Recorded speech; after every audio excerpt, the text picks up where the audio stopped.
Hello, everyone. Welcome back to another episode. In today's episode, I'm going to go into why understanding your life stories is the key to unconditional self-love. I said this month we are going to dive into some ideas and some concepts that is going to help you to love yourself unconditionally so that you can have a different type of Valentine's Day, one that you can cherish and take on as a strength in your single status. Now, a big piece of what I teach my clients is about how our minds create meaning from our experiences. This is a very important idea. It changed everything about how I approach healing and the relationship with myself, and it might completely transform how you view your own journey to unconditional love. Remember, according to science, unconditional love refers to the love that you have for yourself, not others.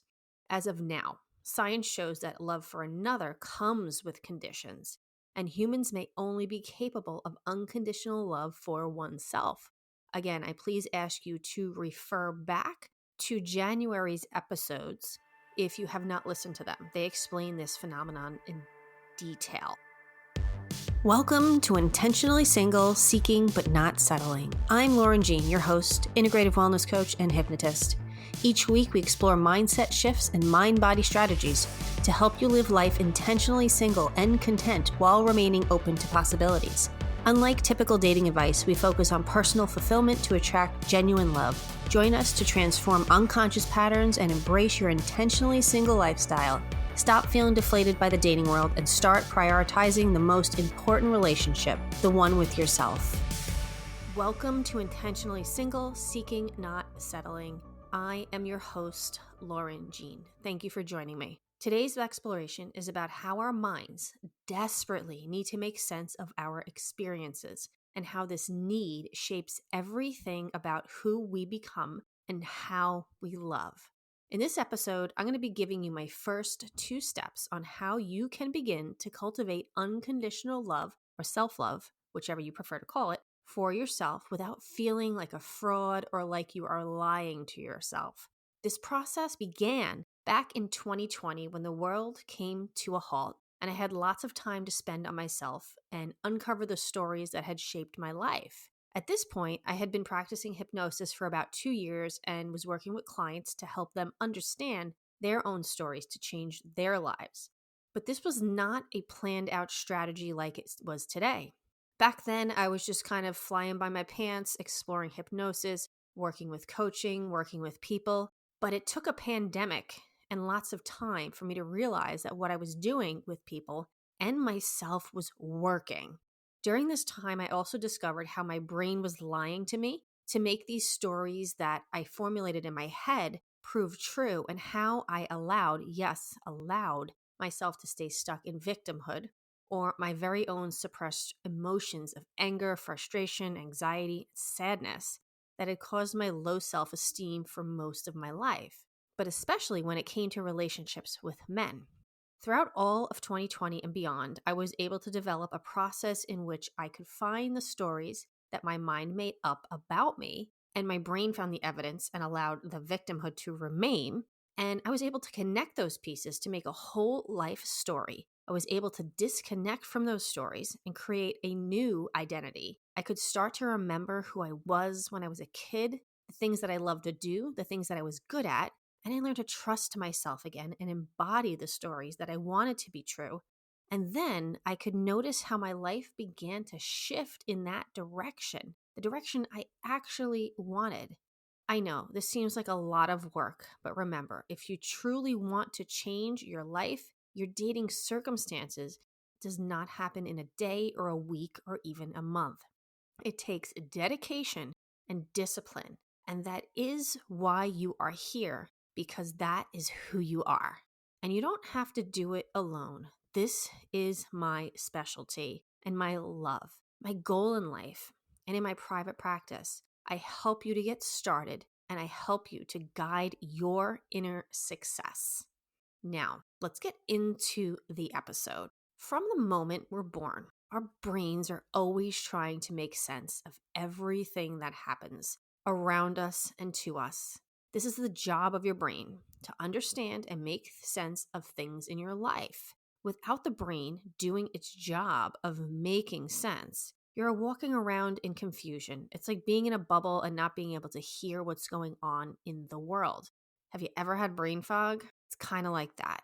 We're all walking around with an internal storyteller or the inner voice, and it weaves these narratives about who we are, what love means, and what we deserve.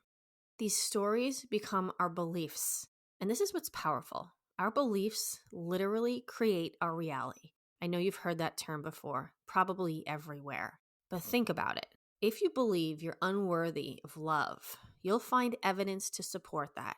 If you believe relationships always end in pain, you're going to unconsciously create situations that prove yourself right. Without these beliefs, we wouldn't have an identity. And who are you without that identity? Who would you be without your name, without your kids, without your job? Imagine that for a second. Try it. But here's the catch. Many of these beliefs were formed during experiences we were never fully processed or understood.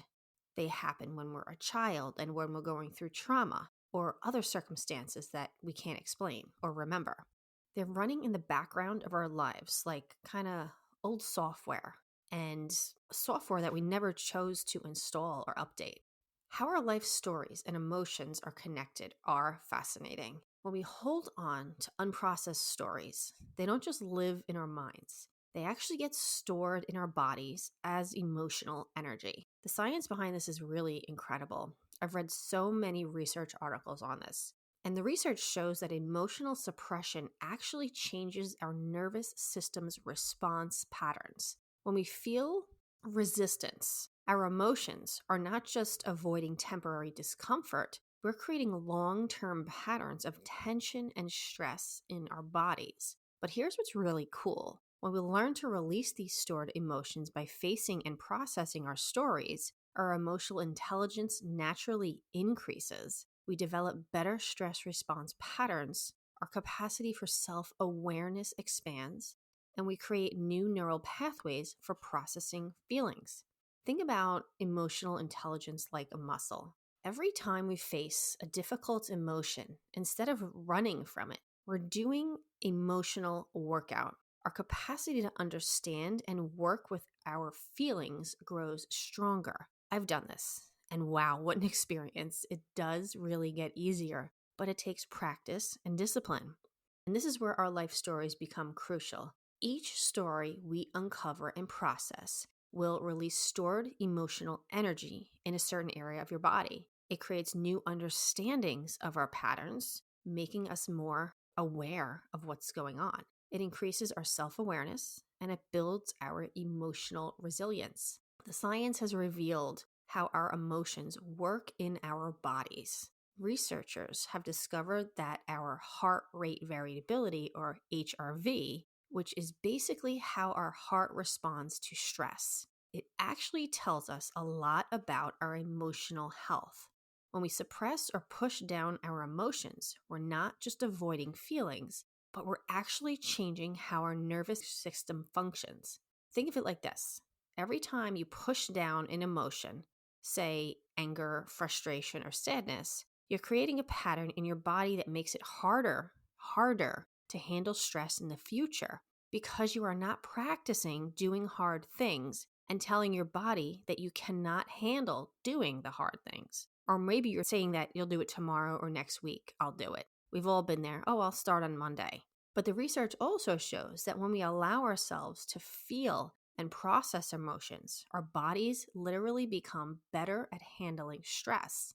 It's like we're building emotional fitness. I did this a lot, probably not realizing it. Back in 2020, when I was at my job, I would use the people around me as my tools. I would realize when something was getting to me. I would write it down, like what actually triggered me about this person. Sometimes it was a look, sometimes it was what they said, sometimes it was how they said it. There were millions different of ideas and ways that I took this information. And I would go home and I would work through it. I would use the process that I mentioned earlier in the episode about finding the stories, I would take it home and I would uncover it and go into my subconscious and really pull out the reasons why. Now, scientists found that people who process their emotions instead of suppressing them not only feel better mentally, but also show physical improvements on how their bodies handle stress. They develop what researchers call higher heart rate variability, which means that the bodies become more resilient and flexible in responding to emotional challenges.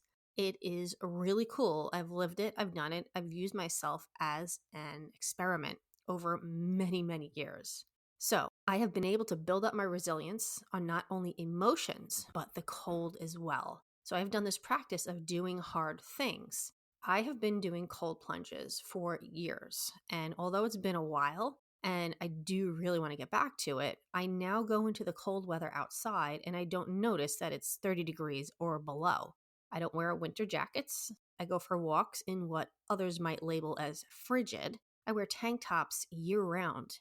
And I can go on and on about this, but my mind and my body have developed this emotional and now physical resiliency. It's really cool. I really do believe that everything from aches and pains to allergies to major diseases is caused by suppressed emotional state. Now, don't take my word on it. I am not a PhD in this nor a scientist, but I have done my own research. I've read tons of articles and I've used myself as an example. And this is exactly why I started experimenting on myself, which I think is going to really be a whole other episode.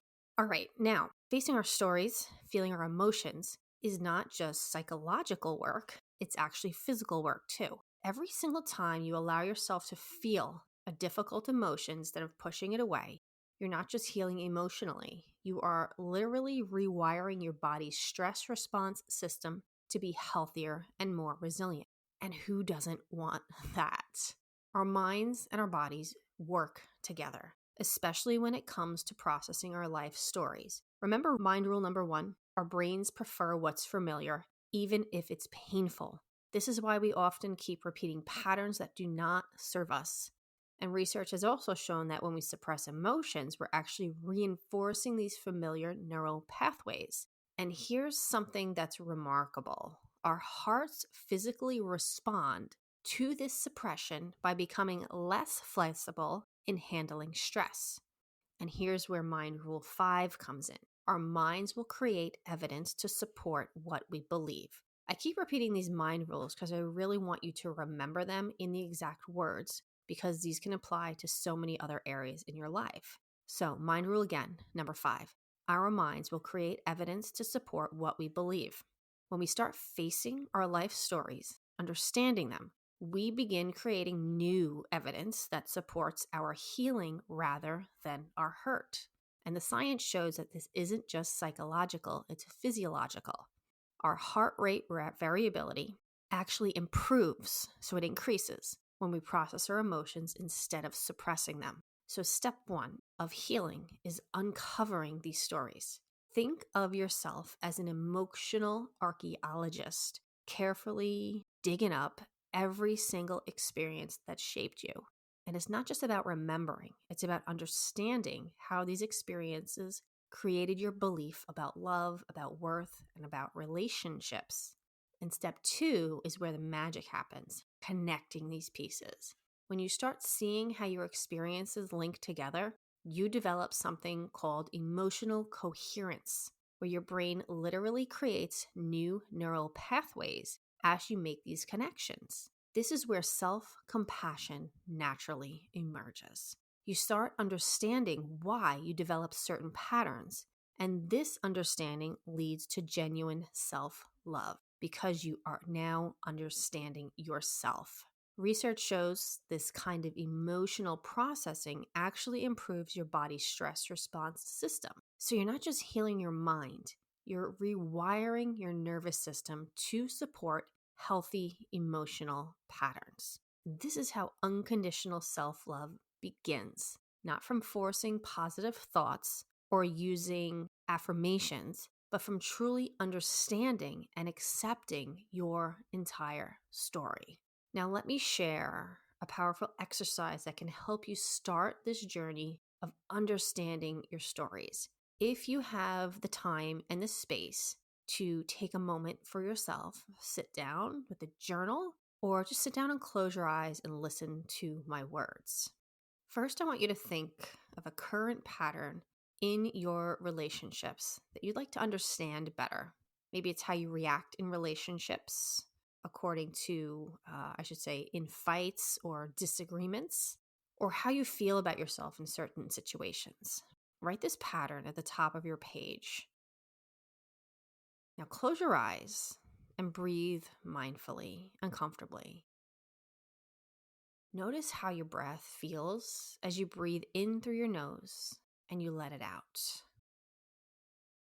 Notice the sensation of warmth of your breath. Now let your mind drift back to the first time you can remember feeling this way. Don't judge or analyze, just observe and now write. Notice, what age were you? Was it daytime or nighttime? Were you inside or outside? Was there anyone with you? And most importantly, what was going on around you? Notice the details, your feelings, the feelings or words of others, or others' actions. What did you decide about yourself then? Once you have the scene, take your time to process and then open up your eyes at your own pace. Now, once you have this, and you might need to go back and do this again, once you have this, you can do this 2 other times to get some more stories. And then once you have those stories, let's say you've done it 3 times, you want to start connecting the dots. How has this early experience shown up throughout your entire life? Write down 3 other similar situations where you felt the same way. Notice that pattern, not to judge it, but to understand it with compassion. This exercise actually helps you to rewire your nervous system. Remember what the research shows: when we face our stories with understanding rather than judgment, we create new neural pathways. And we're not just thinking differently, we're literally changing our brain's stress response patterns. The key to this approach is with curiosity rather than criticism. Each story you uncover is another piece of understanding yourself, another step towards genuine self-love. This isn't about fixing yourself. It's about understanding yourself with such depth that unconditional love becomes natural. Today, guys, we've dug into something really transformative, which is how understanding and connecting your life stories is the basic key to developing unconditional self-love.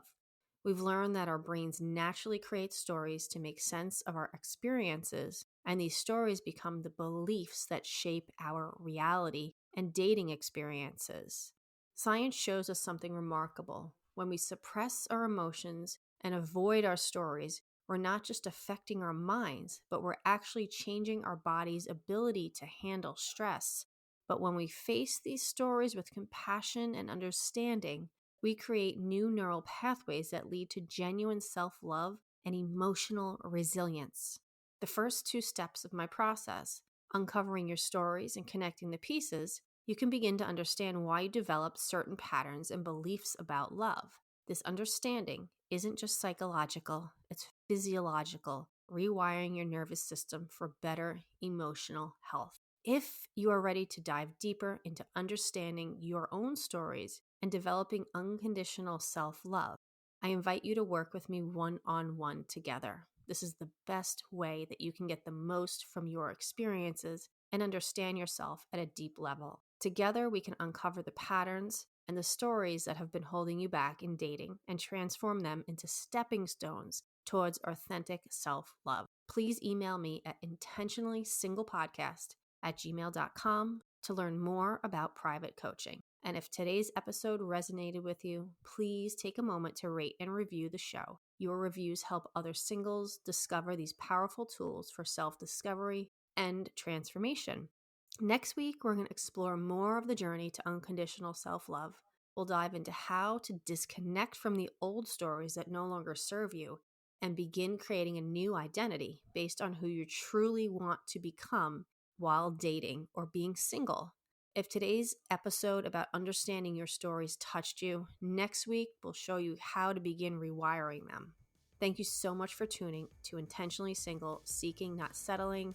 I'm Lauren Jean, reminding you that understanding your story is the first step to rewiring it and rewriting it as well. Until next time, stay curious about your patterns, and please, please, please always keep your heart open to possibilities.